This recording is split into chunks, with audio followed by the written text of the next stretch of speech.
Investment strategies. My name is Kalambai. If this is your first time, please subscribe to our channel. We talk about money development and things which can help you in business.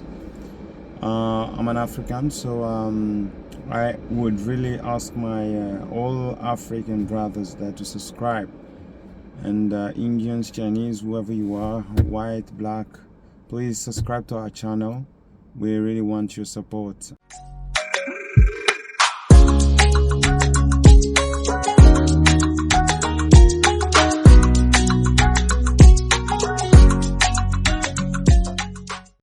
We appreciate that, brothers and sisters around the globe.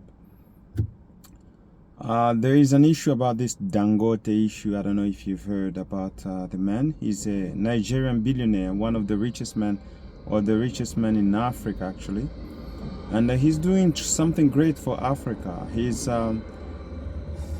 actually a businessman who started by selling, buying and selling cement, and then afterward he evolved. The business evolved, and he started, buying other things, sugar, and selling it. But after realizing that the real money lies into industrialization, he started industrializing the business of sugar, where he grew really rapidly because he was making a lot of money in terms of industrialization. And then he jumped onto the production of cement of cement. So I think you know what I mean. So he jumped into that, and he has big companies that produce that across Africa, which produces a lot of revenues for him. So he's really one of the richest men in Africa with billions and billions of money. But that's not the point. The point is now he has really launched himself into the industrialization of Nigerian oil, because he wanted to base himself in the oil market. So he has built one of the largest refineries in Africa, which can produce at least 1 million barrels a day. So that is a lot, and that will make him absolutely the richest man, really one of the richest men across the globe, if he can actually get the Nigerian oil to be refined into his company. But what Nigeria does for the moment is actually it produces crude oil, and the crude oil is sent in the industrialized countries, and that crude oil is refined, and from there it sends it back again. You see, so Nigeria loses money in terms of transport. It loses money in terms of actually the prices, because if you do not refine something for yourself, then you lose revenue in terms of that, because when the product is refined, then there is a price tag for that. The price becomes much more higher because there is actually a value that has been added to the product.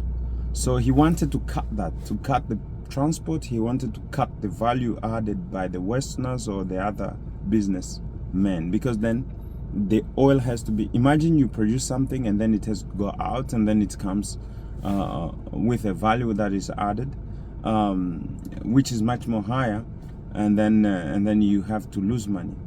Norway does it in terms of fish. It sends the fish to China, but the difference between Norway and actually China and Nigeria, Norway is one of the richest countries, and Norway gets a good deal there, which means the Norwegian fish here is much more expensive here than anywhere in the world.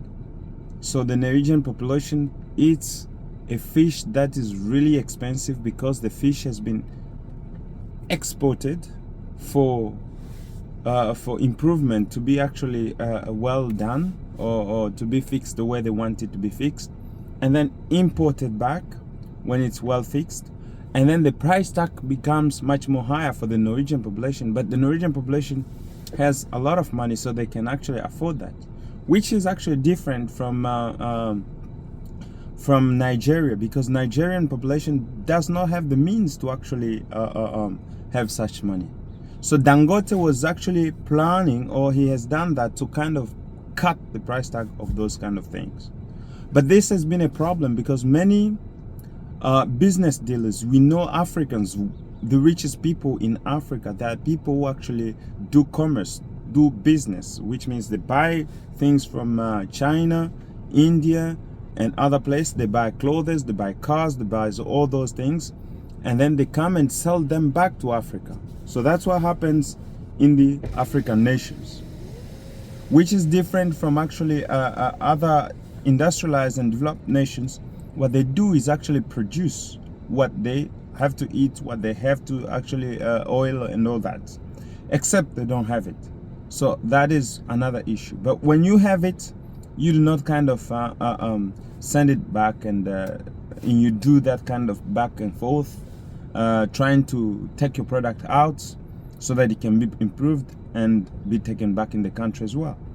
So Africa has relied much more on exportation, and this has not really helped them to develop. African countries have relied much more on exportation.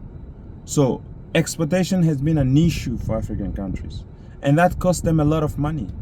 Imagine we have to export cobalt, and then it goes, and then it comes in batteries, and Africans have to buy batteries. You know, Africans do not have batteries of their own. Imagine we have to export, let's say, to export diamonds, which is not refined, and then it has to be done in India, and then it comes back to Africa, or maybe the value added, and then India buys it. So you have kind of lost all the money that goes with it, because it has not been added value.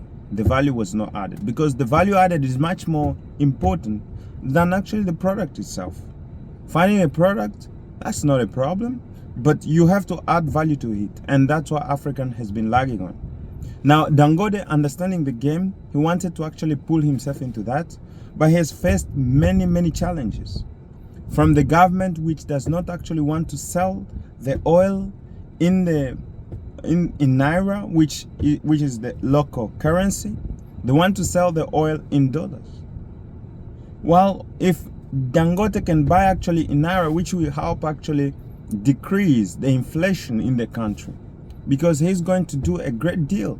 So if you can actually refine the oil in your own country, you put the price of oil will come much more lower, which means the production of other things like sugar, like food, the price will also come cheaper, because most of these things depend on fuel, but which the people have not understand. The people of Nigeria have not really understand that, and now it's business people who are fighting Dangote because of the business strategy that he has put in place. And you can see many Africans just export instead of industrializing themselves, so that they can be also part of the game. And that's where lies the problem. Dangote is being fought because he's actually fighting against that deal, which he doesn't want to be actually a slave anymore, an economic slave, because many of the African countries are still economic slave. So Dangote is fighting that, so that actually can give Africa that pride that it deserves. So I don't know what you think about this. We have to really industrialize ourselves. We have to work ourselves out so that we can actually have the best industries, and we can export some of the best materials that we have added value to. So it's not just about having the raw materials, because then it becomes a curse, which is the difference between Asian countries and actually African countries, because Asian countries can add the value to their materials that they produce. So when you see China, for example, they have rare minerals, and these rare minerals, they add value to it before they export it. So which we lack. We cannot even produce, or we cannot even excuse me for the word, excavate or many find those minerals on ourselves. We are unable to find those minerals on ourselves. We have to look for Chinese companies to come and to find those minerals, because they have the means to invest in those industries. So how will we be able to industrialize ourselves? And then we are calling again these companies to come and to start producing cokes and all that, and they're polluting our land, and they can't even pay the taxes that is needed for the country. And when they come in the country, they give our people a mediocre salary, which means you become slave you work from slavery to slavery, and then it never ends. I think this has to change, and what Dangote is doing needs really support. So I think we should really support him and put a hands up for him. So thank you for watching this video. Please share with all Africans, share with everybody, and remember to subscribe. Thank you.